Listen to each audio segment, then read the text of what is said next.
Assalamualaikum warahmatullahi wabarakatuh. Selamat pagi anak-anak sekalian.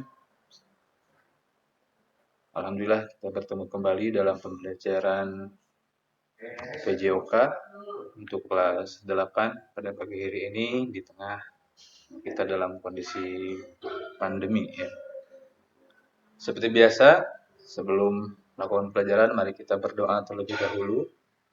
Semoga dengan berdoa ini kegiatan kita dapat berjalan dengan lancar dan tentunya pandemi ini segera berlalu, segera berakhir sehingga kita dapat kembali melakukan aktivitas pembelajaran seperti biasanya dengan tatap muka. Berdoa dipersilahkan.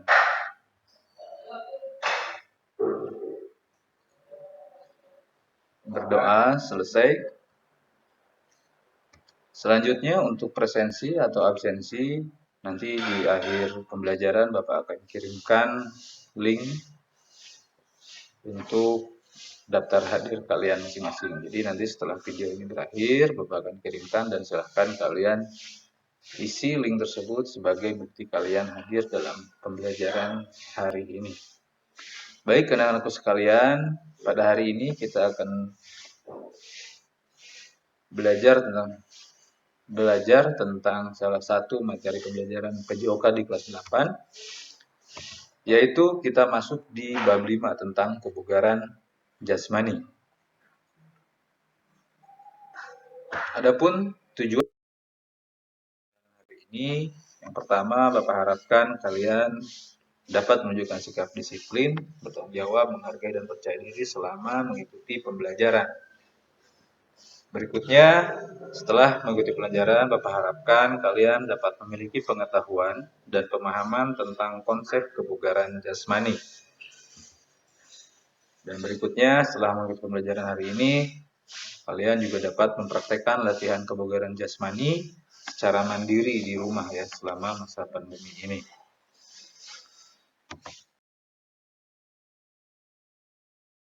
Mulai pembelajaran dengan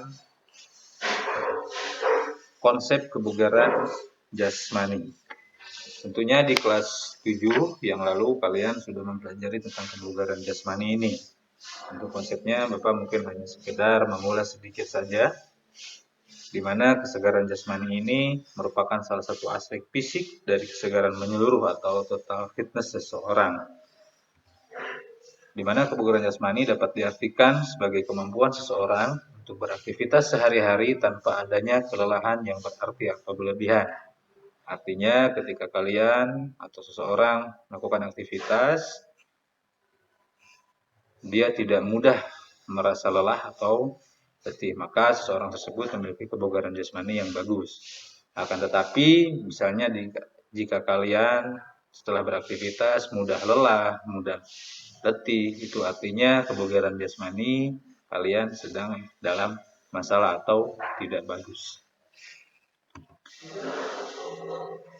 Berikutnya, ada beberapa faktor yang harus kalian ketahui yang dapat mempengaruhi kebugaran jasmani. Yang pertama adalah masalah kesehatan, seperti keadaan kesehatan. Misalnya kalau lagi sakit, tentunya kebugaran jasmaninya juga akan menurun. Atau mungkin ada penyakit menular dan juga penyakit menahun. Dan faktor yang kedua adalah masalah gizi, seperti kurang protein, kalori, gizi rendah, atau asupan gizi yang tidak memadai atau gizi buruk. Tentunya kekurangan asupan gizi ini juga sangat berpengaruh terhadap kebugaran jasmani seseorang. Kemudian yang ketiga, faktor yang mempengaruhi kebugaran jasmani seseorang adalah masalah latihan fisik. Artinya seseorang yang berlatih atau latihan fisik tentu akan memiliki kebugaran jasmani yang lebih baik dibandingkan bagi mereka yang tidak melakukan latihan fisik. Nah, latihan fisik ini tentunya berkaitan dengan jenis latihan, frekuensi latihan, intensitas latihan, dan juga volume latihan yang dilakukan. Berikutnya, faktor yang dapat mempengaruhi kebugaran jasmani seseorang adalah faktor keturunan, seperti misalnya ada kelainan bawaan ataupun antropometri.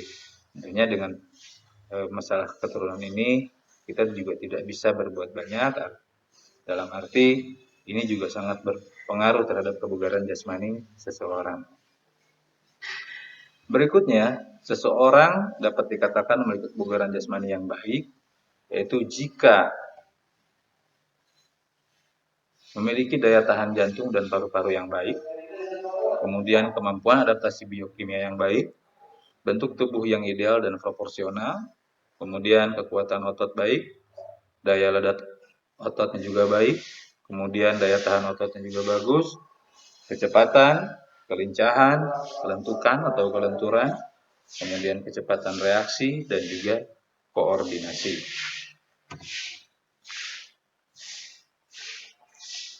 Berikutnya, karena kita dalam materi pembelajaran PJOK, maka kita akan fokus pada latihan fisik.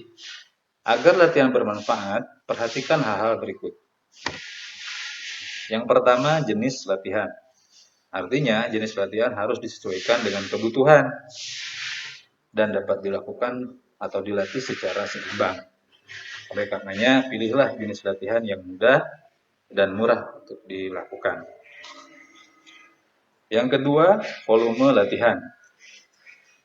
Berlatih kesegaran jasmani, selain atlet diperlukan waktu minimal 20 menit. Hal itu tidak termasuk waktu pemanasan dan pendinginan. Kemudian yang ketiga, frekuensi latihan. Untuk mencapai kesegaran jasmani yang diinginkan, latihan sebaiknya lebih sering dilakukan. Latihan 5 kali seminggu tentunya memberikan efek lebih baik daripada latihan 2 kali seminggu. Untuk seorang atlet saja, latihan 3 kali seminggu dirasa cukup. Namun demikian, latihan 4 kali ataupun 5 kali dalam seminggu tentu akan memberikan dampak yang lebih baik. Kemudian yang keempat, perhatikan juga intensitas latihan.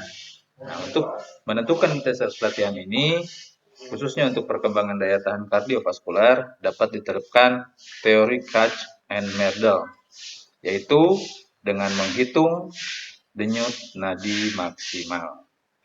Bagaimana cara menghitung denyut nadi maksimal? Untuk menghitung denyut nadi tentunya kalian sudah tahu caranya, yaitu dengan cara memegang pergelangan tangan kalian dan kemudian arahkan jari kalian ke salah satu bagian di pergelangan tangan atau urat nadi di situ. Kemudian rasakan ada denyut nadi yang berdetak di situ. Itulah denyut nadi kalian. Selanjutnya, kita akan menghitung denyut nadi maksimal.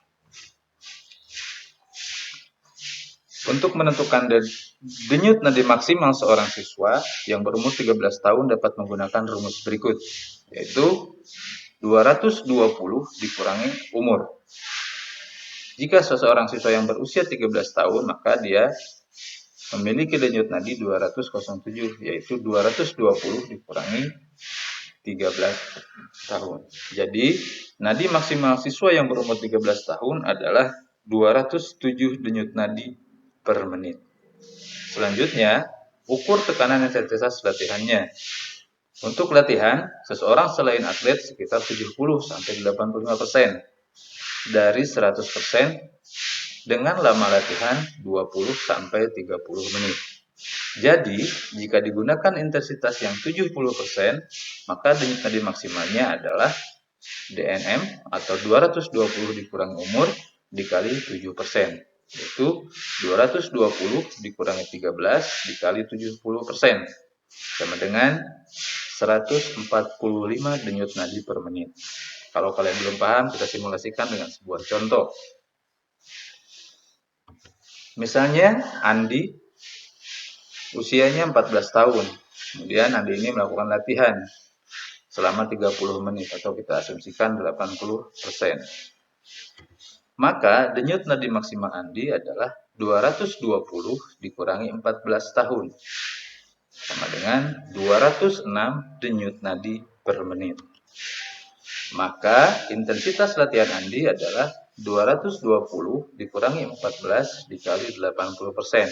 Sama dengan 164,8 atau 165 denyut nadi per menit. Itulah tadi cara bagaimana menentukan denyut nadi maksimal seseorang.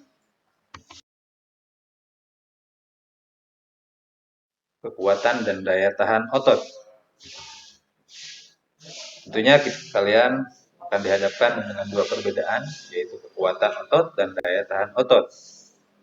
Untuk memudahkan kalian memahaminya, pertama, kekuatan otot adalah kemampuan sekelompok otot untuk melawan beban dalam suatu waktu. Melawan di sini dapat diartikan misalnya mengangkat, menarik, atau mendorong, ya. Dilakukan dalam suatu waktu, artinya tidak terlalu banyak pengulangan. Sementara daya tahan otot adalah kemampuan sekelompok otot melakukan serangkaian kerja dalam waktu yang lama atau dilakukan berulang-ulang. Nah, untuk kekuatan otot, ciri latihannya biasanya bebannya berat dan pengulangannya sedikit. Contohnya seperti digambar, seperti angkat berat. Sementara untuk daya tahan otot, ciri latihannya adalah bebannya ringan, kemudian ulangannya dilakukan lebih banyak. Ya. Seperti di sini contohnya Bapak berikan seperti angkat barbel atau angkat barbel kecil, ya. Nah, kemudian untuk kekuatan dan daya tahan otot ini frekuensi latihannya dapat kalian lakukan 3 kali dalam seminggu, ya. Kemudian intensitas latihannya adalah 70 sampai 80%, yaitu 15 sampai 20 menit saja. Pada konsep kelenturan persendian. Kelenturan persendian ini dapat diartikan sebuah kemampuan persendian untuk bergerak secara luas menurut bidangnya. Ciri latihannya adalah dengan gerak meregang persendian, kemudian frekuensi latihannya dapat dilakukan setiap hari dengan durasi waktu 4-30 detik dan pengulangan 1-3 kali ulangan. Atau biasanya kita lakukan dalam kegiatan pemanasan dengan hitungan minimal 8. Berikutnya, untuk intensitas latihannya ditentukan dengan batas rasa nyeri pada persendian. Artinya ketika kalian melakukan peregangan, ketika dirasa nyeri, maka disitulah batasnya dan silahkan kalian tahan, kemudian hitung dalam beberapa detik atau minimal hitungan 8 kali. Konsep daya tahan jantung dan paru-paru. Daya tahan paru-paru dan jantung adalah kemampuan fungsional paru dan jantung menyuplai oksigen untuk kerja otot dalam waktu yang lama. Ciri latihannya biasanya geraknya melibatkan otot besar, seperti berlari, berjalan, atau berenang. Ya. Bersepeda juga masuk di latihan daya tahan paru-paru dan jantung. Nah, model latihannya bisa kalian lakukan dengan cara bersepeda, jogging, ataupun yang lainnya.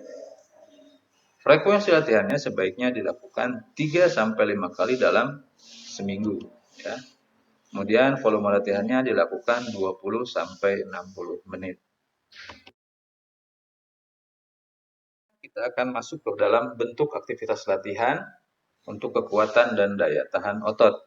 Latihan-latihan ini dapat kalian praktekkan di rumah selama masa pandemi ini secara mandiri, dan juga tentunya harus ada pengawasan dari orang-orang dewasa di sekitar kalian. Baik, dalam melakukan bentuk latihan, kekuatan dan daya tahan dapat dilakukan dengan 3 prinsip dasar, yaitu pertama bergerak, yang kedua mengangkat, dan yang ketiga meregang. Bergerak yaitu rangkaian gerak dinamis yang dilakukan secara berulang-ulang dalam jangka waktu tertentu. Bentuk latihannya seperti bersepeda, berenang, ataupun jogging. Kemudian mengangkat atau lift, yaitu rangkaian gerak melawan beban, seperti mengangkat, mendorong, ataupun menarik beban. Bentuk aktivitas latihannya dapat dilakukan seperti push up, ataupun angkat badan, atau melalui pull up, ya. Kemudian angkat beban atau dengan mengangkat barbel. Sementara untuk meregang, yaitu rangkaian gerak dengan mengulur otot dan meregangkan persendian. Bentuk aktivitas latihannya seperti peregangan, ya, seperti disampaikan tadi, meregangkan otot dan juga meregangkan sendi.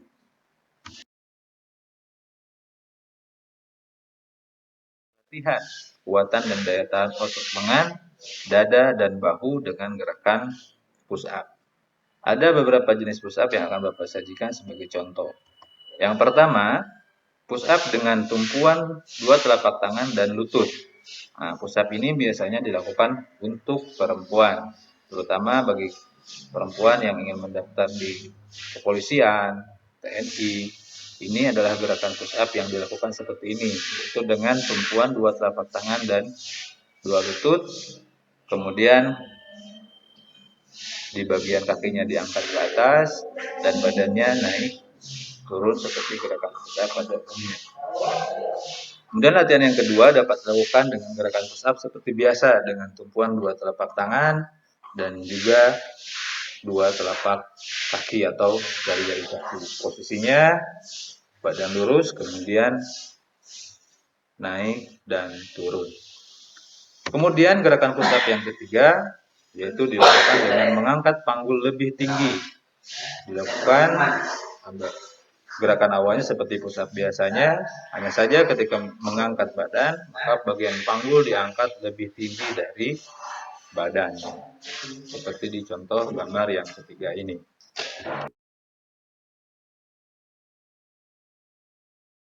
Berikutnya, untuk latihan kekuatan dan daya tahan otot perut. Ada beberapa cara yang dapat kalian lakukan untuk melatih kekuatan dan daya tahan otot perut. Yaitu yang pertama dengan gerakan baring duduk atau sit up atau crunch. Ya.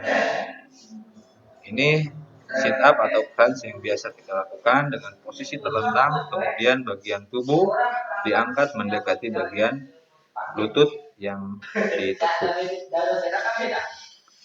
Atau kita juga dapat melakukan gerakan crunch terbalik, yaitu di mana posisi badan terlentang, yang mendekat adalah posisi lutut. Jadi posisi lututnya ditarik mendekat ke arah badan atau ke arah dada. Kemudian yang ketiga, dapat juga kalian lakukan gerakan crunch seperti menarik tali. Artinya posisinya dari mulai terlentang, badan diangkat dan seolah-olah kalian menarik tali dengan posisi badan naik dan turun. Nah, dalam melakukan latihan ini, Bapak ingatkan kalian ketika kalian melakukannya di rumah, pertama kalian harus menggunakan alas yang aman ya. Alas yang aman seperti matras ataupun bahan lainnya yang melapisi kalian untuk bersentuhan langsung dengan lantai. Bisa menggunakan tadi matras, kalau tidak ada kalian bisa menggunakan karpet ataupun mungkin selimut yang dilipat supaya bagian punggung kalian terjaga untuk tidak bersentuhan langsung dengan lantai.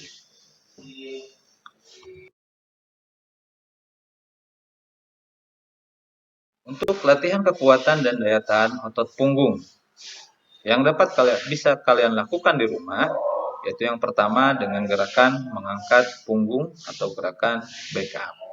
Sekali lagi jangan lupa gunakan matras sebagai alas kalian melakukan gerakan ini. Nah, dalam gerakan ini posisi awalnya adalah telungkup, ya. Kemudian turun dan naikkan badan kalian ke atas dan ke bawah dengan posisi kaki tetap menempel pada bagian matras atau bagian lantai. Kemudian yang kedua yang bisa kalian lakukan di rumah adalah dengan membantu orang-orang di sekitar kalian, baik itu keluarga ataupun saudara kalian, dengan bantuan bola.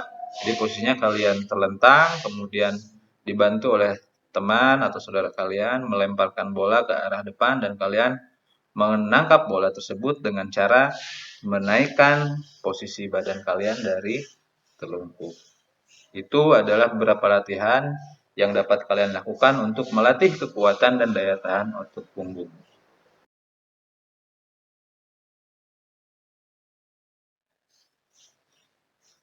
Adalah latihan kekuatan dan daya tahan anggota badan bagian bawah. Tentunya ini pada posisi seperti kaki, paha, ya, dan pergelangan kaki. Latihan-latihan kekuatan yang dapat kalian lakukan di rumah, yang pertama, kalian bisa lakukan dengan naik turun box atau naik turun tangga dengan satu kaki. Jadi cara melakukannya, kalian berdiri di bawah, kemudian langkahkan satu kaki kalian ke atas, dan kemudian naik berdiri tegap. Lakukan kegiatan ini berulang-ulang. Atau kalian juga dapat melakukan dengan tambahan memegang bola di bagian atas kepala kalian dan kaki kalian satu persatu naik ke atas box atau ke atas tangga. Dan ini juga dilakukan berulang-ulang.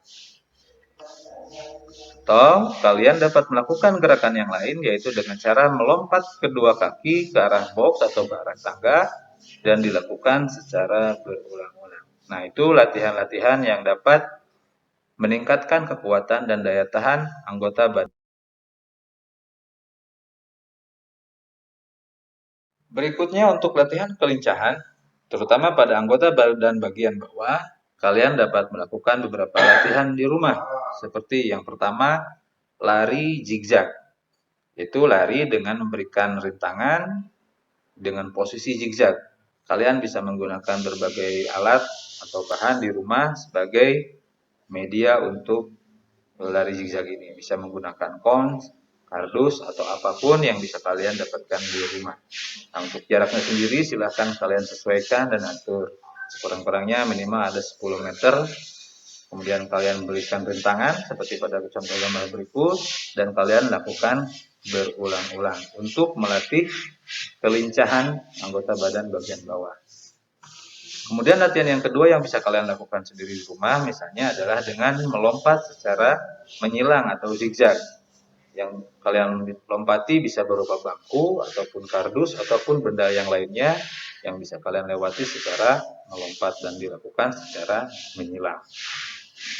Ataupun kalian bisa melakukan latihan yang ketiga yaitu dengan cara melompati benda secara lurus, baik bisa dilakukan mandiri ataupun jika memungkinkan dilakukan berkelompok.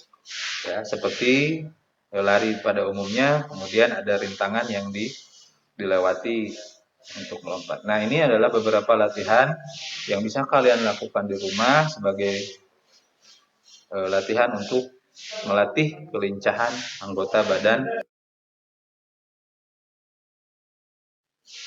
Berikutnya adalah latihan kelenturan otot kaki. Nah, untuk melatih kelenturan otot kaki, ada beberapa cara yang bisa kalian lakukan.